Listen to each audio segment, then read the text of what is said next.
Hi, I'm Valentine, and I didn't want any flowers. I only wanted to lie with my hands turned up and be utterly empty. Sylvia Plath.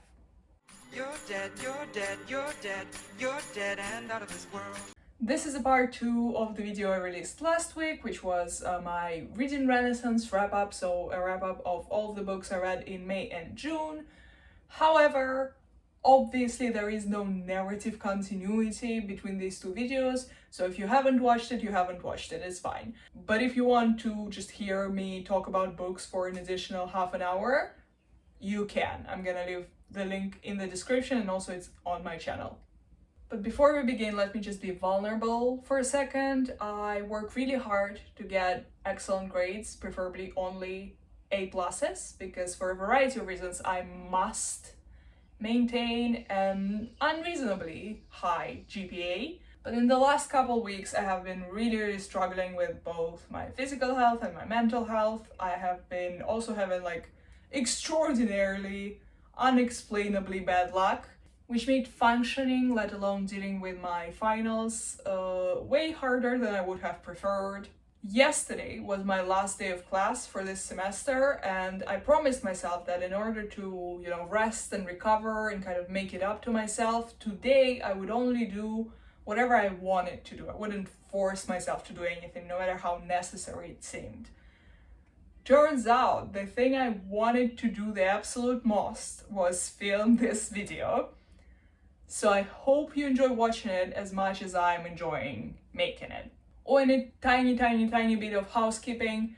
I know I promised last week that there would be a video about Osamu Dazai and all of the books I read by Osamu Dazai very soon. However, I sorta take it back. There will certainly be a video about Osamu Dazai in the near future, but I don't know when, because it's a very nuanced topic and it requires careful scripting and a bit of research for me to do justice. Also, I have a bunch of videos already edited, so there is no reason for me to rush things at the expense of quality. If you didn't see that video, there will be a trend continuing from that video in this video, which is I will refer to some books by Osamu Dazai that I read, but I will not talk about them because there will be a huge video essay type thing about Osamu Dazai on my channel later on. So the last book I talked about, or rather mentioned in passing last week, was The Girl Who Became a Fish by Osamu Dazai.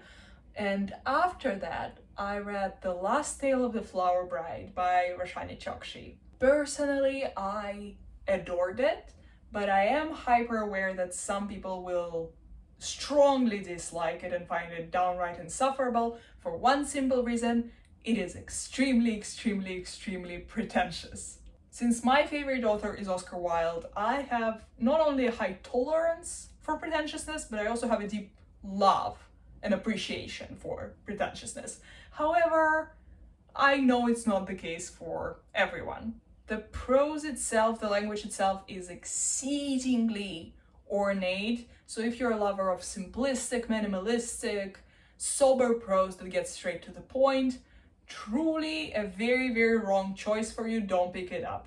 There's also this other aspect to it which I feel like some people might find annoying, and that is that it is framed very much like a fairy tale within a fairy tale. It is highly stylized. There are many references and parallels to existing fairy tales, and I feel like some people might think it's gimmicky or repetitive, or it just gets on your nerves after a while. I myself was a huge fan of this, what shall I call it, technique, device. I feel like it was very well executed and successful in what it set out to do, unlike The Hazelwood, for example, which is another book that tried so hard to feel like a fairy tale but failed spectacularly. I will now proceed to tell you about the plot of The Last Tale of the Flower Bride, but just keep in mind that there is no way for me to do it justice, because just recounting the bare bones of the events that happen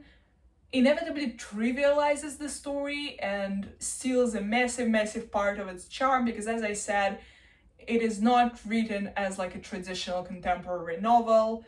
and the way it's written, the prose, the emphasis on the fairy tale structure is one of the most important parts of it that makes it so stunning, in my opinion. We have two timelines and two narrators. The first timeline is the present, I'd say, and the narrator is the bridegroom. And the bridegroom is this young man who works as a researcher in folklore. So already the fairy tale aspect is creeping in, right? And the bridegroom falls in love and marries, hence the name the bridegroom. He falls in love and marries this young, rich heiress who's very mysterious. She's called Indigo Maxwell. And one of the conditions of their marriage is he is not allowed to know anything about her past, even though there is very obviously something highly troubling that happened in her past that still haunts her. And it is strongly implied that something terrible will befall him if he digs too deep. Or at the very least, he will lose his wife forever. Then they receive news that Indigo's aunt, who used to be her guardian growing up, is on her deathbed, so they need to urgently travel to Indigo's childhood home, where not only the dying guardian, but the house itself, because the book does have a supernatural aspect to it, the house itself starts pushing the bridegroom to uncover the mystery behind Indigo's past, and more specifically what happened to Indigo's childhood best friend, Azure. I am very careful about how I pronounce it because usually I pronounce it incorrectly. Azure, her childhood best friend who is nowhere to be seen right now in Indigo's life. And in exchange for uncovering this secret, the house sort of promises the bridegroom an answer, an explanation to a traumatic event that happened in his own past that he could never quite understand. The second narrator is Azure herself, and her timeline covers the time from when she and Indigo were children to when they both turned 18. This timeline is concerned with their codependent, obsessive friendship and their obsession not only with each other, but with this idea that they're both fairies who were exiled to the mortal realm, but once they turn 18 and prove themselves worthy, they will be able to return to their motherland, the fairyland. As I just mentioned, the book does have some supernatural elements to it. However, I feel like it uses them in a very unique way, where, in my experience, usually the supernatural in a book is the source of fear and tension and suspense. It is the most terrifying thing happening, if you will. But in this book, it's quite the opposite. I feel like the most sinister, truly breathtaking and gut-punching parts of it were the parts where you're confronted with a sudden lack of a supernatural explanation to what is happening in that exact moment. There is a twist at the end, but I don't want you to assume from what I just said that the twist is that there was no magic whatsoever. That's not the case. But there are instances where you would much prefer for there to be a magical explanation for what just happened, and there is none. I was and kind of still am on the fence about whether I liked the ending of the book, but the truth is I'm just very hard to please in terms of book endings, because I just feel like any ending really, especially an ending that has a twist,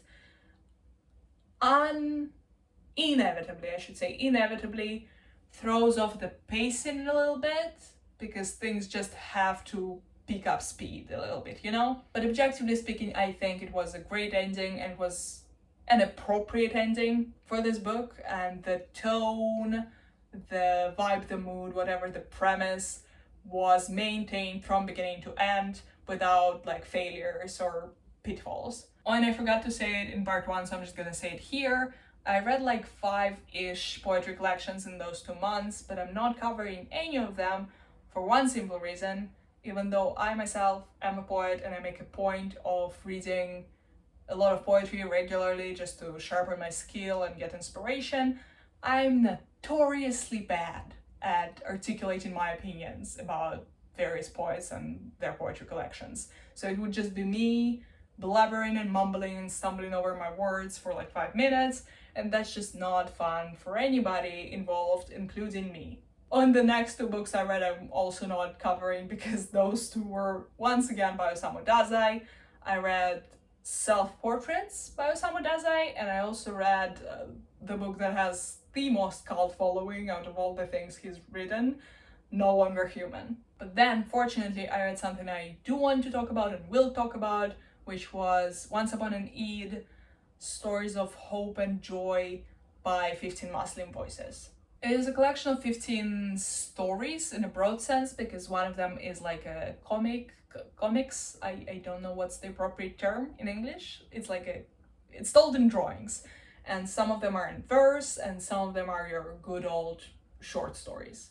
But they all center the holiday of Eid, or more precisely both Eids, because there are two of them in a year. The stories are clearly meant for children or middle schoolers. All of the main characters are kids, but I wouldn't say it somehow like tempered my enjoyment or whatever.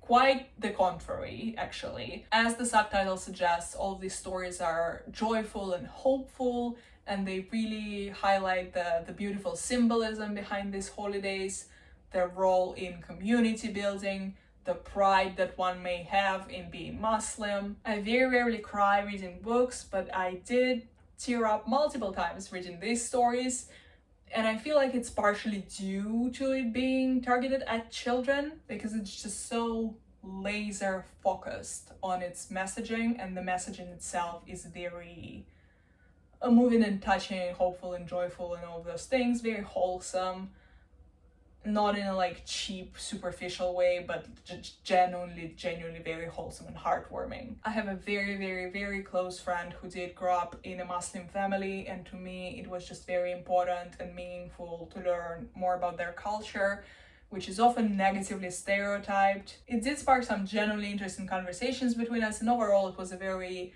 enriching, enlightening experience, because of course there is still, no matter how close we get, there is still this cultural barrier between us that it is useful to be aware of and useful to try and remedy to the best of our ability, because of course I did grow up in a non-religious Russian household and they did not. And then I crawled on my knees back to Osamu Dazai and read The Flowers of Buffoonery. And this is the point where I ran out of Osamu Dazai books I could procure. So I read The Lonely Castle in the Mirror by Mizuki Tsujimura. I don't speak Japanese. I speak a lot of languages. I don't speak Japanese, so I may have mispronounced that severely. I apologize.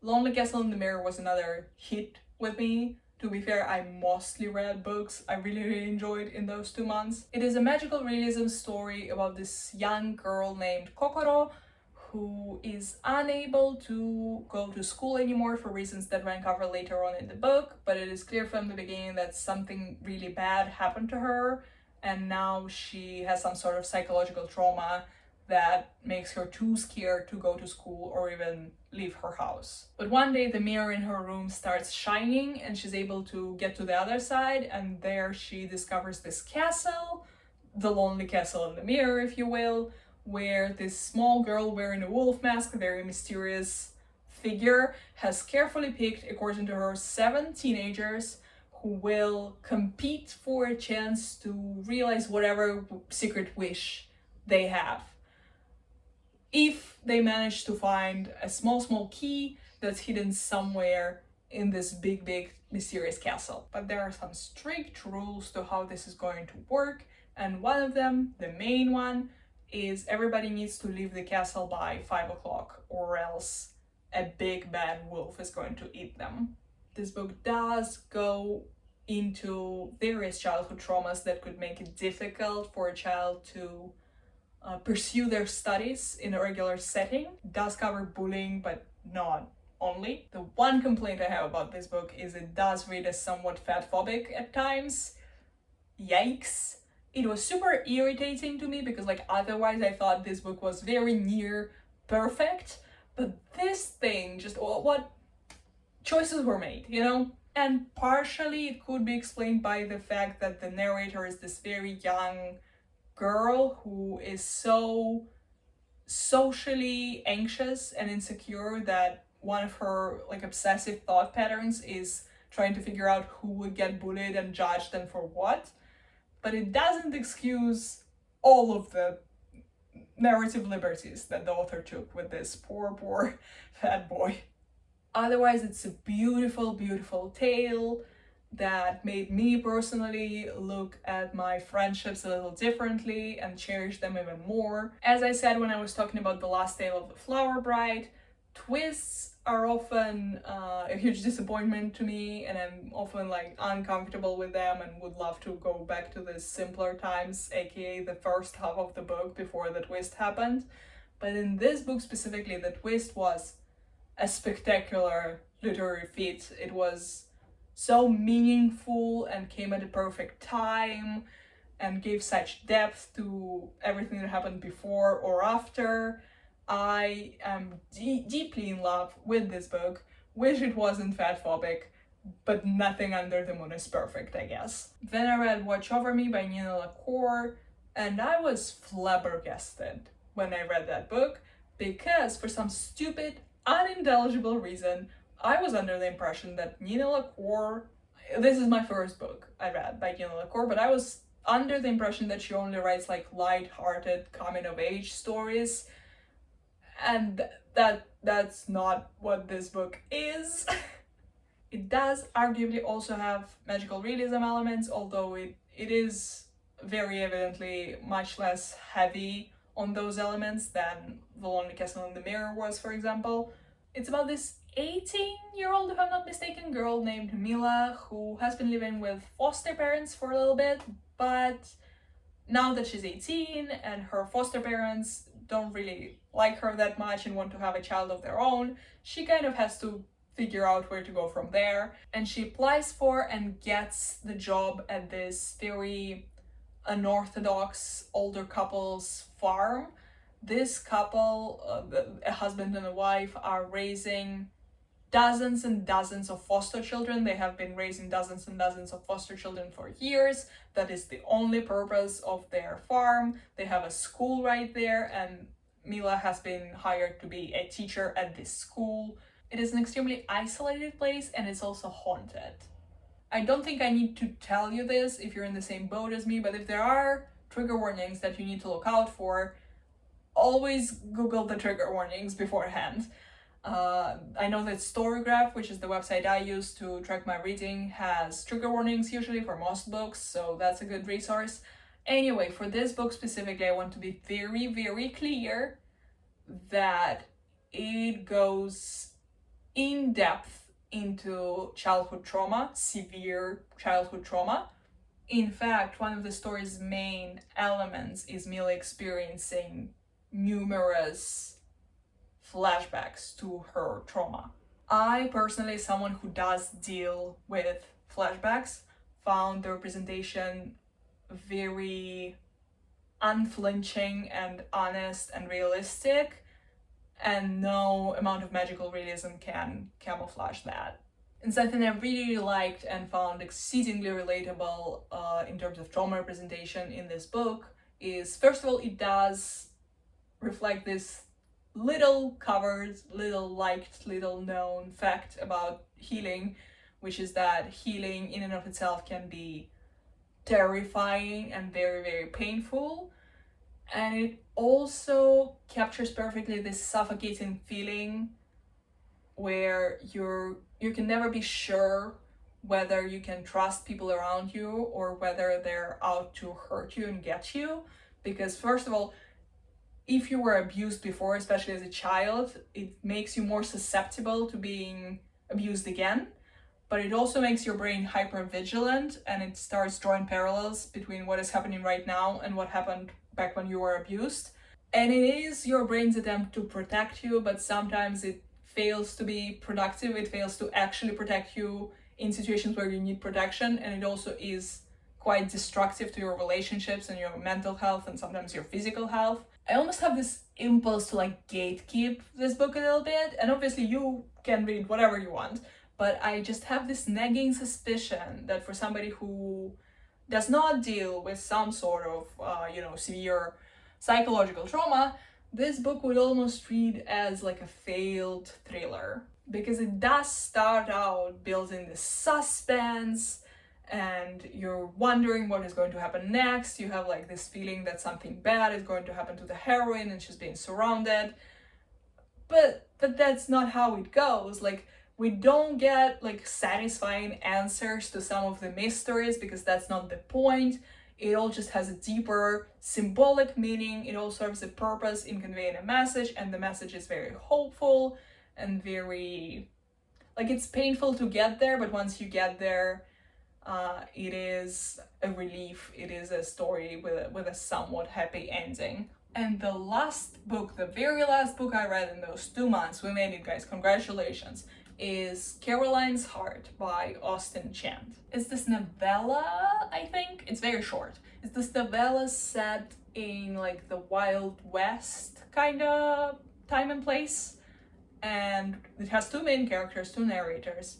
One of them is Cecily, who is this much revered, much feared witch. And this witch had a girlfriend. She had this woman she loved to the moon and back. But that woman, Caroline, has unfortunately passed away some time ago.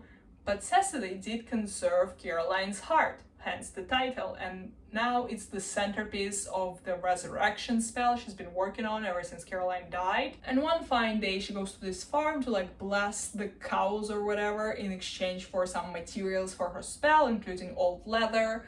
She meets the other main character of this novella, who is this trans guy who's a cowboy, and something about this cowboy's energy really reminds Cecily of Caroline, which means she can use his like old like gloves or something, like the leather he used to power the resurrection spell, and that's sort of how their fates get connected. I just reread the synopsis that Storygraph gives for this novella, and I feel like they full-on spoiler like a huge part of the plot, and the story is very short, so like don't do that maybe. So I do not recommend reading any other synopsises other than what I just said, because it's gonna ruin some of the surprises that the author prepared for you, and that's just no good.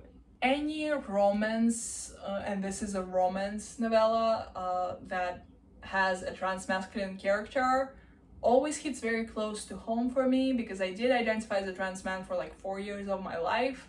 I no longer do. I have very little connection to that identity now, but it was my lived experience, it was my truth for a time. And one of my huge concerns at the time was my romantic life and how my coming out and my transition would affect that. And this novella had some deeply touching, wonderful moments that made me like giggle and kick my feet and also tear up a tiny little bit, but not as much as that Muslim Eid Stories collection. That one is inconquerable.